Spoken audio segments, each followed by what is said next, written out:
जुगनी जो कि बहुत खाती थी, उसे हर समय बस खाना ही चाहिए होता था। उसके सिवा उसे कुछ भी दिखता ही नहीं था। वहीं राहुल को जुगनी की सुंदरता इतनी पसंद आती है कि वो जुगनी से शादी कर लेता है। विदाई के समय, बेटे, मेरी बेटी के तुम भले ही महंगे शौक पूरे ना करना और भले ही वीकेंड्स पर मत घुमाना, लेकिन उसे हमेशा वैरायटी ऑफ खाना जरूर खिलाना। अरे मम्मी जी, कैसी बात करती हो? अब जुगनी मेरी बीवी बन चुकी है, तो इसके लिए मैं इतना तो कर ही सकता हूँ ना। सोच लो, फिर मत कहना कि अरे यार मुझसे ना होगा। अरे नहीं कहूँगा बीवी साहिबा, अगर तुम्हारा पेट ही ना भर सकूं तो काहे का पति, वादा रहा, हमेशा खुश रखूंगा। इसके बाद जुगनी विदा होकर राहुल के घर आ जाती है। ससुराल में जुगनी राहुल और उसके परिवार का खूब ख्याल रखती है। तरह तरह का खाना बनाती है, साथ ही ससुराल वालों को भी टेस्टी टेस्टी खाना बनाकर खिलाती है। वाह बेटे, तूने इतनी संस्कारी बहू लाकर तो मुझे धन्य कर दिया, वरना आजकल कहाँ मिलती है इतनी संस्कारी बहू। सही कह रही हो भाग्यवान। इस तरह जुगनी सबका बहुत ख्याल रखती है। वहीं वादे के मुताबिक राहुल जुगनी के लिए तरह तरह की डिशेस लेकर आता है, तो कभी उसे बाहर खाने पर ले जाता है। वहीं जुगनी घर में भी सारा दिन खाना ही खाती रहती है। ये देखकर सभी को थोड़ी सी हैरानी होती है। माँ, भाभी सारा दिन खाना ही क्यों खाती रहती हैं? शायद बहू को खाना ज्यादा पसंद हो इसलिए। वैसे भी छोड़ ना, खुद ही बनाती है, खुद ही खाती है, साथ ही हमें भी तो इतना टेस्टी खाना बनाकर खिलाती है। हाँ माँ, सही कह रही हो, रेस्टोरेंट वाला स्वाद भी भाभी के हाथों में है। घर में सब कुछ ठीक था, इसलिए सभी को जुगनी के खाने वाली आदत बहुत ही नॉर्मल लगती है। वहीं एक दिन अचानक से जुगनी को उल्टियां शुरू हो जाती हैं। क्या हुआ बहू? पता नहीं माँ जी, मन मचल रहा है और उल्टी भी हो रही है। ये सुनकर सास बहुत ही ज्यादा खुश हो जाती है। शायद तू मम्मी बनने वाली है इसलिए। चल डॉक्टर के पास चलते हैं। ऐसे में तो कुछ पता नहीं चल रहा कि क्या प्रॉब्लम है। कुछ टेस्ट करना होगा, रिपोर्ट आएगी तभी पता चल पाएगा। रिपोर्ट आने के बाद, कांग्रेचुलेशंस जुगनी, तुम प्रेग्नेंट हो। जुगनी की प्रेगनेंसी की बात सुनकर घर में सभी बहुत खुश होते हैं। वहीं धीरे धीरे जुगनी की खाना खाने की आदत भी अब बढ़ती ही जा रही थी। अब वो सारा दिन परात भरकर ढेर सारा खाना खाती। माँ देखो इसको कितना खाना खा रही है, सारा दिन बस खाना ही खाना है और कोई काम वाम नहीं करती है ये। नजर मत लगा उसे, प्रेगनेंसी में भूख लगती है और उसके पेट में बेबी भी है, तो उसे भी तो पालने के लिए पोषण की जरूरत है। हाँ माँ, सही कह रही हो आप। फिर राहुल जाकर जुगनी को अपने हाथ से खाना खिलाता है। ऐसे ही दिन बीतते जाते हैं और खाने की आदत के साथ जुगनी का पेट भी बढ़ता ही जा रहा था। और इस तरह 9 महीने बीत जाते हैं और एक दिन जुगनी के पेट में असहनीय दर्द उठता है। लगता है डिलीवरी का समय आ गया। चल बेटा, बहू को अस्पताल लेकर चलते हैं। फिर सभी जुगनी को हॉस्पिटल लेकर जाते हैं। आपकी बहू की कंडीशन बहुत क्रिटिकल है, पेट बहुत भारी हो गया है, उसका ऑपरेशन करना ही होगा। चलेगा डॉक्टर, बस मेरी बहू को कुछ नहीं होना चाहिए। इसके बाद डॉक्टर जुगनी का ऑपरेशन करते हैं और कुछ देर के बाद ऑपरेशन सक्सेसफुल रहा। बच्चा कहाँ है? शायद कमरे में लिटाया होगा, हम चल के देख लेते हैं। हाँ माँ, जल्दी चलो। फिर सभी कमरे में जाते हैं और वहाँ का माहौल देखकर बिल्कुल हैरान रह जाते हैं। पूरा कमरा खाने के डिशेस से भरा होता है। मेज पर तरह तरह के पकवान रखे होते हैं। डॉक्टर साहब, ये क्या है? मेरा बेबी कहाँ है? अरे क्या बकवास है, आपकी बीवी प्रेग्नेंट थोड़ी ना थी जो बेबी होगा। अरे कंटिन्यू खाना खाने की वजह से इनका पेट इतना भारी हो गया था और खाना नहीं पच पाया, जिस कारण सारा खाना पेट में जमा होता चला गया। और वो रिपोर्ट? वो स्टाफ ने गलती से गलत रिपोर्ट दे दी थी माँ जी, और आप दोबारा चेकअप कराने भी नहीं आई। ये सब सुनकर सब बिल्कुल हैरान हो जाते हैं और सभी गुस्से से जुगनी की तरफ देखते हैं। सॉरी माँ जी, अब से ऐसी गलती कभी नहीं होगी। इसके बाद जुगनी अपने खाने पर कंट्रोल करती है और कुछ समय के बाद सच में एक प्यारे से बेबी को जन्म देती है। Dragon fruit farming. एक गांव में धर्मू नामक एक आदमी रहा करता था। वो हर साल बारिश में ड्रैगन फ्रूट की खेती किया करता था, जिससे उसे अच्छा मुनाफा होता था। वहीं गांव के बहुत से लोग उससे काफी जलन करते थे कि हर साल वो कैसे बाकी लोगों के मुकाबले अच्छे पैसे कमा लेता है। ऐसे ही एक बार की बात है।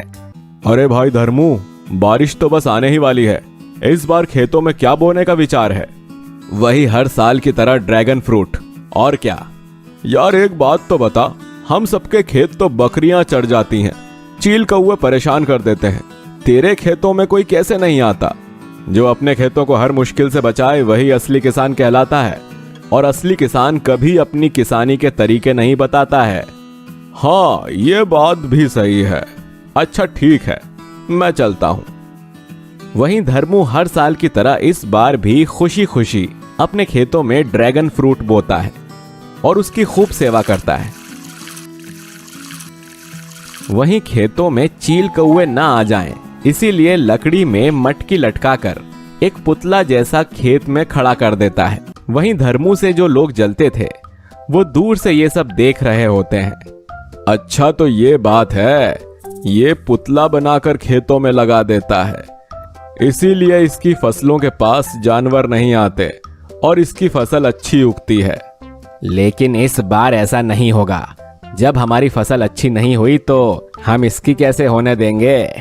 अब तो हम इसकी फसल बर्बाद करके ही रहेंगे। हाँ, तुम लोग सही कह रहे हो। मेरी बीवी भी इसकी वजह से मुझे ताने देती है कि धर्मू की फसल अच्छी होती है और हमारी क्यों नहीं। फिर तीनों सलाह मशवरा करके धर्मू के खेतों की फसल नष्ट करने का निश्चय कर लेते हैं। वहीं धर्मू इस बात से अनजान अपनी फसलों की खूब सेवा करता है और जब उसकी फसलें तैयार हो जाती हैं, फसलें तो तैयार हो गई हैं, अब कल से ही इन ड्रैगन फ्रूट्स को तोड़कर मार्केट में बेचने का काम शुरू करता हूं। फिर धर्मू वहां से चला जाता है। वहीं उसी रात को वेदा, चेतन और दैनिक आकर धर्मू की सारी फसल बर्बाद कर देते हैं और अगले दिन धर्मू ये सब देखकर काफी दुखी होता है।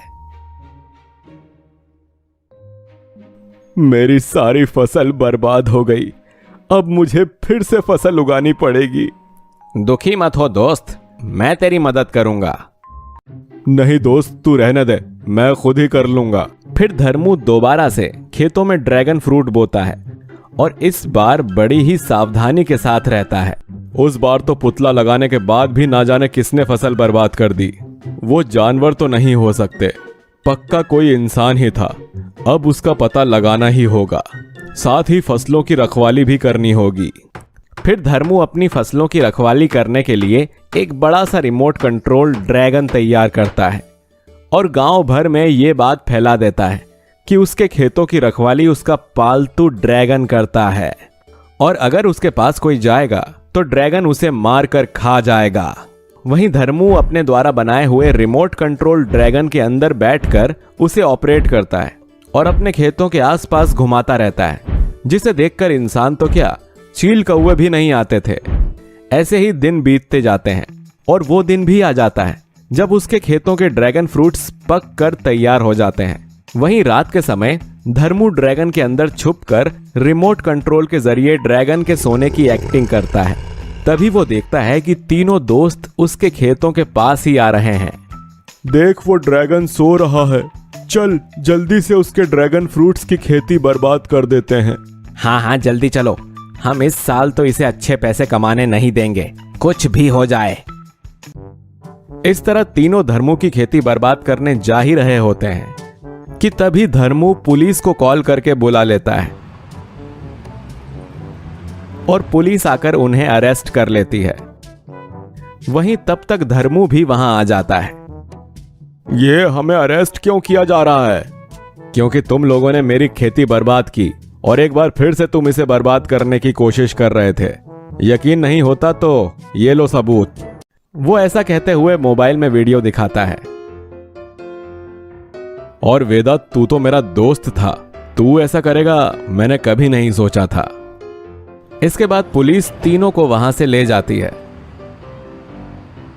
वहीं धर्मू सारे ड्रैगन फ्रूट्स को तोड़कर बाजार ले जाकर बेच देता है और हमेशा के मुकाबले अच्छे पैसे कमाता है।